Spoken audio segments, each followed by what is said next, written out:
Hi this is Bhavna and you are watching good returns. मार्च महीने में हमने काफी वॉलेटिलिटी शेयर बाजार में देखी है। हालांकि मार्च का महीना एक ऐसा महीना रहा है जिसने निवेशकों को उम्मीद दी है, क्योंकि पिछले अक्टूबर 2024 से हम लोग देख रहे थे कि किस तरीके से मार्केट लगातार गिर रही थी, लेकिन जो मार्च का महीना है वो एक उम्मीद लेकर आया और हमने यहाँ बाजारों को उभरते हुए देखा। अगर मैं फरवरी की बात करूं तो फरवरी में मार्केट बुरी तरीके से धराशायी हुआ था। डेटा पे अगर हम लोग जाएं तो 28 फरवरी को सेंसेक्स 1414 पॉइंट्स गिरकर 73,198 पर बंद हुआ था। निफ्टी 50 420 पॉइंट्स गिरकर 22,124 पर बंद हुआ था। फिर आया मार्च का महीना और आज जब हम बात करें 28 मार्च यानी कि एग्जैक्ट एक महीने के बाद अगर हम लेवल्स देखते हैं तो आज सेंसेक्स की जो ओपनिंग हुई वो 73,198 से ये 77,690 पे पहुंच गया। ऑलमोस्ट इसमें 4,334 पॉइंट्स का जो है डिफरेंस आया है, बढ़त आई है। इसके अलावा अगर हम लोग बात करें निफ्टी की तो ये भी 22,124 से बढ़कर 23,600 पर पहुंच चुका है, यानी कि तकरीबन 1450 पॉइंट्स की इसमें तेजी देखने को मिली है, यानी कि रिकवरी हो रही है। अब अप्रैल में क्या उम्मीदें हैं? क्या अप्रैल में गिरावट आएगी? गिरावट का जो पिछले 6 महीने से ट्रेंड चल रहा है वो वाला गिरावट का दौर जारी रहेगा, या फिर उसके बाद जिस तरीके से अब उम्मीद निवेशकों को मिली है मार्च के महीने से, क्या ये उम्मीद होना जारी रहेगी? बुल या बेयर, क्या मार्केट में हमें ट्रेंड देखने को मिलेगा? इस पर बातचीत करने के लिए हमारे साथ हैं मिस्टर अमित गोयल, जो कि पेस 360 को फाउंडर है। सर, सबसे पहले तो welcome to Good Returns. Thank you so much Bhavna for a very warm welcome, और आपको और आपके पूरी टीम को और आपके सभी दर्शकों को मेरी शुभकामनाएं। बिल्कुल सर, मार्च की शुरुआत में तकरीबन 2-3 मार्च के अराउंड हम लोग कनेक्ट हुए थे। उस टाइम पे आपने 2-3 बात ऐसी बोली थी, एक्चुअली मार्च के महीने में हुई है। पहली बात तो आपने ये बोला था कि बाजार में रिकवरी वो शुरू हो जाएगी। दूसरा आपने बोला था कि FIIs यानी जो फॉरेन इंस्टीट्यूशनल इन्वेस्टर्स हैं, जिनकी हम देख रहे थे कि नेट सेलिंग बहुत टाइम से चल रही है, वो यहाँ पर ट्रेंड चेंज होता हुआ दिखाई दिया है और हमारे फॉरेन इंस्टीट्यूशनल इन्वेस्टर्स हैं वो यहाँ पर नेट सेलर नहीं नेट बायर बन गए हैं। तो ये दोनों ही चीजें आपकी सही साबित हुई है। अब मेरा आपसे सवाल ये, जिस तरीके से हमने देखा कि फॉरेन इंस्टीट्यूशनल इन्वेस्टर्स की बाइंग बढ़ गई है, इसके पीछे कारण क्या है? क्योंकि दिसंबर 2024 के बाद पहली बार ऐसा रहा है। भावना, मेरे हिसाब से FIIs have sold India to the bare bone levels। तो ये चीज़ हम जो है वो लगातार हमने फरवरी और मार्च के फर्स्ट हाफ में हम ये बात कह रहे थे कि उन्होंने इतना ज़्यादा सेल कर दिया है कि they are now sitting very very underweight on India, and just like they were caught with an underweightage in China in September, और चाइना ने बहुत बड़ा स्टिमुलस अनाउंस किया और उसके बाद हमने चाइना में एक बहुत बड़ी रैली देखी। उसी तरीके से मेरा ऐसा मानना है कि मार्च के फर्स्ट वीक तक या 10 डेज तक आते आते वो इंडिया पे बहुत ज़्यादा अंडर ओन्ड स्टेटस पे FIIs आ गए थे, and it was in my opinion just a matter of time कि वो जो है वो दोबारा से इंडियन मार्केट में बायर उनको बनना ही था। एंड मेरे हिसाब से अभी अगर आप ग्लोबल मैक्रोज की बात करें तो एक तरफ अब चाइना की मार्केट काफ़ी बढ़ चुकी है पिछले 3-4 महीनों में, और अब वहाँ पे एक स्टैग्नेशन आ गई है पिछले कुछ हफ्तों से। तो वो FIIs जो हैं अभी चाइना में ज़्यादा बाइंग नहीं कर रहे हैं। यूरोप जो है वो वहाँ पे बीच में यूफोरिया था, मगर अब यूरोप में भी उनकी बाइंग थोड़ी सी सबड्यूड है, बिकॉज एक तो यूरोप बहुत ज़्यादा बढ़ गया है मार्केट, और दूसरा वहाँ पर जो है वो बहुत नैरो मार्केट है, because they were buying only defence and banking. वो ऑलरेडी बहुत स्टॉक्स बढ़ गए थे। तो अब उनका जो ध्यान है वो चाइना से भी थोड़ा हटा है, यूरोप से भी हटा है, और US को लेके वो लोग अभी बहुत ज़्यादा जो है as a group, of course there are always exceptions, but as a group they are not very bullish on US even now। तो इंडिया एक ऐसे में एक अच्छा मार्केट उनको दिखता है, जो कि नीचे भी बहुत आ गया था, वैल्यूएशंस भी रीजनेबल हो गए थे, they were sitting underweight on India, and most importantly ये जो टैरिफ वॉर्स हो रहे हैं, बिकॉज हमारा जो overall export import of goods है, it is a much smaller percentage of our total GDP। तो India is a largely domestic and a services play, तो इंडिया को जो है टैरिफ वॉर से उतना ज़्यादा अफेक्ट नहीं होता है जितना कि लेट्स से मैक्सिको और लेट्स से यूरोप और इवन साउथ कोरिया। तो इंडिया एक थोड़े स्वीट स्पॉट में आ गया है और तभी हमने एक बहुत बड़ी रैली देखी है from a very very oversold level. मेरी माय सेंस इज कि अगले कुछ दिनों में शायद हम लोग अभी थोड़ा साइडवेज हो सकते हैं, बिकॉज 1800 पॉइंट की निफ्टी में हमने रैली देखी सिर्फ 3 हफ्तों में। तो जाहिर है कि 23,400 से लेके 23,800 के बीच में हम थोड़े से कुछ दिन साइडवेज हो सकते हैं, मगर मेरे हिसाब से 2 अप्रैल को जो टैरिफ की जो डेडलाइन है, एक बार वो डेडलाइन पूरी हो जाती है तो उसके बाद जो है I think next leg up in the rally हमें देखने को मिलना चाहिए। And I am pretty optimistic कि हमें अप्रैल इटसेल्फ में निफ्टी 24,200 का लेवल हमें देखने को मिल सकता है। बिल्कुल सर, लेवल्स की बात आपसे करेंगे, सपोर्ट रेजिस्टेंस दोनों लेवल्स की बात करेंगे। अगर हम एफआईआईज की बात करें तो अप्रैल के मंथ में आप क्या ट्रेंड देख रहे हैं? क्या उनका जो बाइंग मोमेंटम है ये जारी रहेगा या फिर जो हमने पिछले 5 महीनों से देखा है वो ट्रेंड एक बार फिर से लौट सकता है? नहीं, मुझे अभी वो वाला ट्रेंड इतनी आसानी से लौटता हुआ नहीं दिख रहा है भावना, क्योंकि एक बहुत बड़ा पीरियड था ऑलमोस्ट 5.5 महीने जब वो लगातार सेल करते ही चले गए। वो एक बहुत एक्सेप्शनल पीरियड था और क्वांटम ऑफ सेलिंग भी बहुत सब्सटैंशियल थी। तो मेरे हिसाब से वो वाला पीरियड तो अभी उतनी आसानी से नहीं आएगा, मगर हाँ ये बात ज़रूर है कि ऐसा नहीं है कि वो रोज़ ही बाय करेंगे या वो बाइंग जो है वो 3,000, 4,000 करोड़, 5,000 करोड़ की रोज़ बाइंग करेंगे, ऐसा कुछ भी नहीं है। There would be a few days जहाँ पे हो सकता है वो सेलिंग भी करें, there would be few days जहाँ पे बाइंग भी अगर होती है तो बहुत कम होएगी, तो वो सब तो चलता रहेगा। बट माई सेंस इज कि between April and may FIIs are on balance, they are going to be net buyers and not net sellers. तो अप्रैल और मई को लेके मुझे काफ़ी आशाएं हैं कि FIIs नेट बायर होंगे। शायद बहुत ज़्यादा बड़े बायर ना हो तो भी अगर लो ग्रेड बायर भी अगर वो रहे तो मार्केट पे जो कंडीशंस हैं वो राइप हैं for the rally to continue. And that is what I feel कि अभी जो है over the next few days and weeks market में जो है अभी हम और हायर लेवल देखने को हमें मिल सकते हैं। और मैं आप बोल रहे हैं कि वो नेट बायर्स रहेंगे, यानी कि जो एक बाइंग का ट्रेंड अभी बन रहा है वो जारी रह सकता है खासतौर पर आने वाले 2 महीनों में। अब सर हम लोग बात करते हैं शेयर मार्केट की, जिसका जिक्र आप कर रहे थे, निफ्टी और सेंसेक्स का आप लेवल बता रहे थे। सर अप्रैल के महीने में क्या कुछ टारगेट्स आप देना चाहते हैं? किस तरीके का मार्केट का परफॉर्मेंस रह सकता है? मार्च के खासतौर पर हम लोग देखिए मिड मार्च के बाद मार्केट में रिकवरी शुरू हुई है, तो क्या जो रिकवरी है ये स्थायी रिकवरी है या फिर ये टेम्परेरी? भावना मेरे हिसाब से अभी तो मुझे रैली कंटिन्यू होते हुए दिख रही है। एक छोटा सा जो है पॉज जरूर रैली में लगा है पिछले 2-3 दिनों से। 23,870 निफ्टी गया था और उसके बाद हमने 23,420-25 का भी हमने आंकड़ा देख लिया है। तो मुझे लगता है ये एक अच्छी रेंज है। 400-500 पॉइंट की रेंज में हम और 1-2-3 दिन बड़े आराम से हम बिता सकते हैं। बट बियॉन्ड दैट मुझे मार्केट में बुलिशनेस लग रही है। This is number 1। नंबर 2 भावना, मैं लॉन्ग टर्म बुलिश नहीं हूँ मार्केट पे। Unlike most of my piers जो कि ये कह रहे थे मार्च में कि मार्केट लॉन्ग टर्म बुलिश है और नियर टर्म में साइडवेज है, we were very very categorical. और मैंने आपसे भी काफ़ी फोर्सफुली जो है हमने ये असर्ट किया था कि लॉन्ग टर्म जो है मार्केट बुलिश नहीं है, मगर शॉर्ट टर्म में, नियर टर्म में एक वी शेप्ड रिकवरी हमें देखने को मिल सकती है। तो मैं समझता हूँ वो वी शेप्ड रिकवरी कुछ हद तक आ गई है और कुछ हद तक और आने वाले कुछ हफ्तों में आ जाएगी। मगर मैं लॉन्ग टर्म बुलिश नहीं हूँ भावना, क्योंकि मेरे हिसाब से जो वैल्यूएशंस मार्च में बने थे वो कोई लॉन्ग टर्म बॉटम वाले वैल्यूएशंस नहीं है, वो एक टेम्परेरी एक रैली वाले वैल्यूएशंस थे और वो रैली हमें देखने को मिल रही है। But longer term I am not bullish on the market और मैं निवेशकों को यही सलाह दूंगा कि जब ये रैली प्ले आउट पूरी हो जाए और कन्विक्शन आ जाए कि अब ये रैली जो है अब इसमें बहुत ज़्यादा आने को नहीं है, तो उनको सेलेक्टिवली जो है अपने स्टॉक्स जो हैं उनको सेल करने चाहिए। उनको they should take money off the table.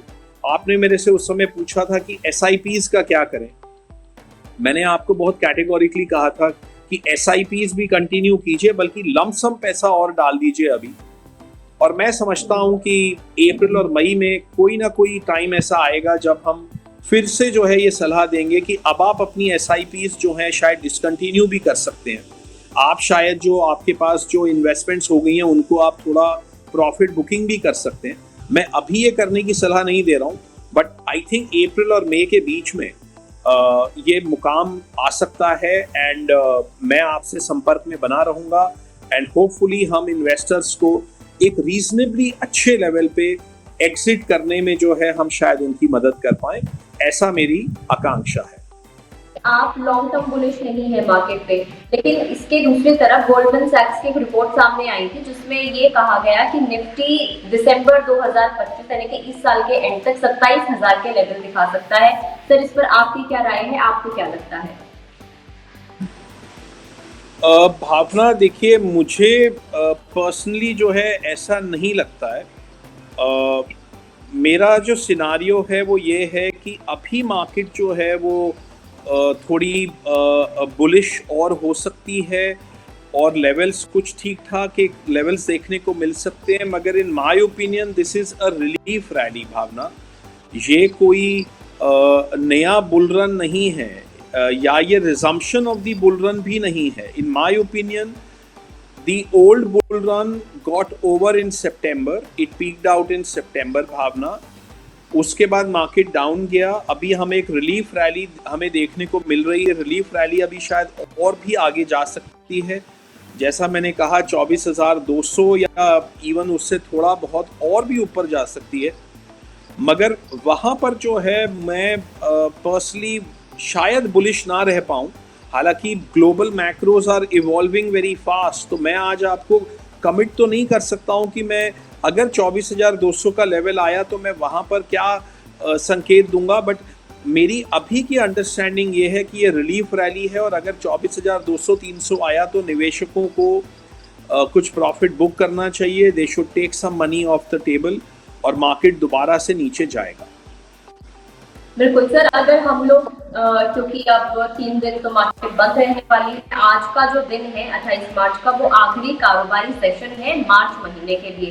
तो अप्रैल के फर्स्ट वीक के लिए जो कि हमारा 1 अप्रैल से जो शुरू होने वाला है हमारा पहला हफ्ता, उसमें आप क्या निवेशकों को राय देना चाहेंगे? क्या आप मार्केट के टारगेट से रहेंगे अगर हम नेक्स्ट वीक की बात करें तो जब से मार्केट ओपन होंगे मंडे के बाद से? भावना, मेरा ऐसा मानना है कि 24,200-300 का लेवल हमें अप्रैल के पहले 2 हफ्तों में देखने को मिल सकता है। मैं काफ़ी आशा रखता हूँ अप्रैल के फर्स्ट हाफ के लिए, तो मैं वहाँ पे उस पॉइंट के लिए मैं बुलिश हूँ। और मुझे लगता है कि अगर आज भी किसी ने अगर डाउनसाइड पे स्टॉक्स खरीदे हैं तो they should get a handsome profit over the next 2 weeks. तो मगर वहाँ पर जो है हम क्या सलाह देंगे ये मैं आज पक्के तौर पर तो नहीं कह सकता, मगर एज ऑफ नाउ मेरी थिंकिंग है कि 24,200-300 के लेवल पे निवेशकों को प्रॉफिट बुकिंग करना चाहिए। बिल्कुल सर, अभी मार्केट में बाय ऑन डिप की स्ट्रैटेजी चल रही है, तो ऐसे में मेरा सवाल आपसे ये कि ये स्ट्रैटेजी अभी भी इफेक्टिव रहेगी या फिर एग्जिट स्ट्रैटेजी जो है वो बेटर रहेगी? देखिए, बाय ऑन डिप्स की जो स्ट्रैटेजी है वो अभी तक तो बहुत अच्छा काम कर रही है कि आप हर डाउनसाइड पे स्टॉक्स को खरीदें। मगर अगर 24,200-300 का लेवल आया तो वहाँ पर हमारी जो स्ट्रैटेजी होगी वो सेल ऑन एवरी राइज होगी, बाय ऑन डिप नहीं होगी। तो as of now we are in a buy on dip zone, you can say कि हम उस सिनारियो में चल रहे हैं। मगर अगर मार्केट ऊपर गया यहाँ से तो हम सेल ऑन राइज वाले स्ट्रैटेजी पे आ जाएंगे। एंड मेरा ऐसा मानना है कि ये शायद अप्रैल के पहले 2 हफ्तों में होने की संभावनाएं हमें दिखती हैं। बिल्कुल सर, कौन से ऐसे सेक्टर्स और अगर आप स्टॉक स्पेसिफिक पे बताना चाहें, कौन से ऐसे सेक्टर्स रहेंगे जिनके ऊपर आप अप्रैल के बुलिश हैं, जो आप निवेशकों को सलाह देना चाहेंगे कि इनमें अच्छा एक अपॉर्चुनिटी है निवेश के लिए, वो दिखाई दे सकती है? भावना, मैंने जिन स्टॉक्स में लास्ट टाइम चर्चा हमने की थी कि oil marketing, gas marketing companies, और हमने चर्चा की थी डिफेंस, एरोनॉटिक्स, रेलवे स्टॉक्स, जो भी बीटन डाउन स्टॉक्स हैं, and a bit of financial services, bit of banking, तो मैं समझता हूँ कि ये एक डाइवर्सिफाइड पोर्टफोलियो लेके चलना चाहिए। It is not a time कि हम कॉन्सेंट्रेटेड एक्सपोजर लेके जाएं। Idea would be to be डाइड। मैं आईटी जो है अभी भी सलाह नहीं दे रहा हूँ, खरीद नहीं दे रहा हूँ, एफएमसीजी नहीं दे रहा हूँ, और ना ही मैं इलेक्ट्रॉनिक मैन्युफैक्चरिंग जो है मैं खरीदने की सलाह दे रहा हूँ। तो मैं उन्हें खरीदने की सलाह दे रहा हूँ जहाँ पे कि प्राइस अर्निंग रेशियोज लो हैं, जिनकी वैल्यूएशंस रीजनेबल हैं, जहाँ पे अर्निंग्स विजिबिलिटी है, कंपनी स्ट्रॉन्ग बैलेंस शीट है, कॉर्पोरेट गवर्नेंस स्टैंडर्ड्स हैं। और मैं समझता हूँ कि जो सेक्टर्स के मैंने नाम लिए हैं उसमें आपको इस तरीके की बहुत सारी कंपनियां मिल जाएंगी। तो वो एक डाइवर्सिफाइड पोर्टफोलियो लेके चलें तो आपको जल्दी ही जो है, मुझे लगता है कि मार्केट में अपसाइड्स उस पोर्टफोलियो में मैं समझता हूँ कि 7 से लेके 8% के अपसाइड्स देखने को मिल सकते हैं। बिल्कुल सर, अप्रैल में कौन से ऐसे मेजर ट्रिगर्स आप देख पा रहे हैं जो मार्केट की चाल को इम्पैक्ट करेंगे? भावना, से पहले तो 2 अप्रैल को ट्रंप की टैरिफ की डेडलाइन है, तो मैं उसको पर्सनली बहुत ज़्यादा तवज्जो नहीं दे रहा हूँ। मेरा ऐसा कि it is going to be a non event. मुझे नहीं लगता कि इंडिया के ऊपर कोई इतने भारी भरकम जाएंगे कि इंडिया की स्टोरी जो है वो गड़बड़ा जाएगी। मुझे लगता है कहीं ना कहीं जो है बाइलैटरल डील्स होंगी, कहीं ना कहीं गिव एंड टेक होएगा, नेगोशिएशंस चल रहे हैं और चलेंगे। एंड मेरा ऐसा मानना है कि ये क्राइसिस जो है ये टल जाएगा, it's going to be a non event. तो 2 अप्रैल मगर फिर भी हमें ध्यान में रखने की बात है। दूसरा जो है आरबीआई की क्रेडिट पॉलिसी है फर्स्ट वीक ऑफ अप्रैल में ही, तो इसलिए जो है हमें वहाँ पर भी जो है ध्यान रखना है, क्योंकि वो एक बहुत मेजर इवेंट है and some people are expecting a rate cut from RBI. तीसरा जो है हमारे कॉर्पोरेट रिजल्ट्स जो हैं वो आने शुरू हो जाएंगे around the 2nd week of April, तो उसको भी हमें बहुत ध्यान से देखना है। तो ये तो 3 मैं आपको बहुत क्लियरली मैं आपको टाइमलाइंस और मैं आपको इवेंट्स के बारे में बात कर सकता हूँ। बट इसके अलावा ग्लोबल मैक्रोज बहुत डायनामिक हैं, जियो पॉलिटिक्स का वर्ल्ड बहुत डायनामिक है, सो कॉन्स्टेंटली चेंजेस हो रहे हैं। तो इसलिए जो है वो you cannot go into this market with any preconceived notion. आपको जो है you have to analyse every bit of data, हर पॉलिटिकल डेवलपमेंट, इकोनॉमिक डेवलपमेंट, हर डेटा को, हर इवेंट को आपको एनालाइज करना है और फिर आपको एक व्यू बनाना है। बट एज ऑफ नाउ मेरा जो बायस है वो ऑन दी अपसाइड है।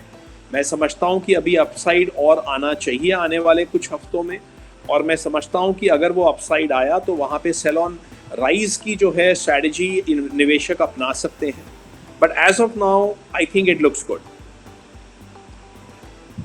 बिल्कुल सर, ऑटो सेक्टर के ऊपर आपको इम्पैक्ट देख रहे हैं, क्योंकि जब हमने देखा कि ट्रंप की तरफ से अनाउंस किया गया था इम्पोर्टेड कार के ऊपर टैरिफ, तो टाटा मोटर्स के जो शेयर थे वो सबसे ज्यादा क्रैश पे थे। तो अब आप देख रहे हैं कि कुछ इम्पैक्ट आएगा ऑटो सेक्टर पर after this tariff policy on imported cars? मुझे नहीं लगता यहाँ से कोई और बहुत ज़्यादा विशेष इम्पैक्ट आएगा, बिकॉज मार्केट को ऑलरेडी 2-3 दिन मिल चुके हैं उस चीज़ को डिस्काउंट करने के, और मार्केट ने काफ़ी हद तक डिस्काउंट कर दिया है। तो मेरा मानना है कि और कोई मुझे फर्दर इम्पैक्ट नहीं दिख रहा है भावना। सो ऑटो सेक्टर काफ़ी नीचे आ चुका है। मैं बहुत ज़्यादा बुलिश तो नहीं हूँ ऑटो सेक्टर में, मगर मुझे फिर भी लगता है कि सेलेक्ट स्टॉक्स में अपॉर्चुनिटी हमें मिल सकती है। Particularly I feel Bajaj auto is a good stock, और बजाज ऑटो के आने वाले महीनों में मुझे अच्छे लग रहे हैं। प्लस मालूम है कि ये जो इनकम टैक्स की जो एक्स्ट्रा डिडक्शंस जो हमारी गवर्नमेंट ने बजट में दिए हैं, तो उसका बेनिफिट अप्रैल से आना शुरू हो जाएगा। और मैं समझता हूँ उससे 2 व्हीलर की सेल्स को बढ़ावा मिलेगा, एंड बजाज ऑटो को डेफिनेटली उससे फ़ायदा मिलेगा। सो आई थिंक ऑटो सेक्टर में सेलेक्टिवली आप खरीद सकते हैं, बट मैं यहाँ से कोई बहुत ज़्यादा लॉन्ग टर्म बुलिशनेस की बात नहीं कर रहा हूँ। मैं basically I am talking about a bullishness for the next few weeks, और वहाँ पर जो है मुझे लगता है कोई ना कोई एक अच्छा अपॉर्चुनिटी मिलनी चाहिए। बिल्कुल सर, मेरा आपसे आखिरी सवाल है, 5 ऐसे आपकी स्टॉक पिक्स क्या रहेंगी for the month of April? Bhavna, हम लोग टाटा पावर में बुलिश हैं, हम लोग भारत पेट्रोलियम में बुलिश हैं, हम लोग महानगर गैस में बुलिश हैं, हम लोग बजाज ऑटो पे हैं, और मैं पीएसयू बैंक में आपको कोई अलग से स्टॉक तो नहीं बताऊंगा, मगर मैं कहूँगा कि पीएसयू बैंक का ईटीएफ है जिसमें कि तमाम पीएसयू बैंक्स हैं। आई थिंक वो ईटीएफ मुझे बहुत बुलिश लग रहा है। तो ये कुछ स्टॉक्स और ईटीएफ हैं जो कि मुझे अच्छे लग रहे हैं, and I think they may out perform the market. अगर मार्केट 24,200 गया तो मैं समझता हूँ कि ये स्टॉक्स जो हैं वो निफ्टी को आउट परफॉर्म कर सकते हैं और आपको एक ठीक ठाक गेन देखने को मिल सकता है। बिल्कुल सर, बहुत बहुत शुक्रिया आपका। और जिस तरीके से हम लोग पहले भी कनेक्ट होते रहे हैं और आपकी जितनी भी प्रोडिक्शन है वो हमेशा ही सही भी साबित हुई है, इस बार भी आई एम श्योर अगर हमारे इन्वेस्टर्स इस एपिसोड को देख रहे हैं आपके साथ तो अपनी वो सही से स्ट्रैटेजी बना सकेंगे। सर, आपका कोई last message for the investors? मैं निवेशकों को ये कहूँगा कि वॉरेन बफेट ने ये बहुत समय पहले बोला हुआ है कि be fearful when people are brave and be brave when people are fearful. तो मार्च में जो है मैंने यही बात भावना को कही थी और मैंने कहा था कि लोग इस टाइम बहुत डरे हुए हैं, but this is a time to be brave. और मैं ये समझता हूँ कि अभी भी ब्रेव रहने का टाइम है, मगर अगर मार्केट में अगले कुछ हफ्तों में कोई अच्छा राइज आया और लोग अगर आपको दिखा कि आसपास जो लोग हैं वो ज़्यादा बुलिश दोबारा से होने लग गए हैं and people are taking lot of risks in the market, तो मुझे लगता है कि the time will come over the next couple of months जब हमें दोबारा से शायद थोड़ा फियरफुल होना पड़ेगा। But right now it is time to be brave, it is time to make money. But if we follow this strategy, if we follow this saying, then I think over the long term आप हमेशा पैसा बनाएंगे, चाहे market down है या चाहे markets up है। बिल्कुल, बहुत बहुत शुक्रिया आपका। और निवेशकों का अगर कोई सवाल है तो हमसे कमेंट सेक्शन में जरूर पूछ सकते हैं। कुछ टाइम के बाद, कुछ दिनों के बाद एक बार फिर से हम अमित जी से कनेक्ट होंगे और उनसे आपके जितने सवाल हैं उनका जवाब जानने की कोशिश करेंगे। दर्शकों का भी बहुत बहुत शुक्रिया।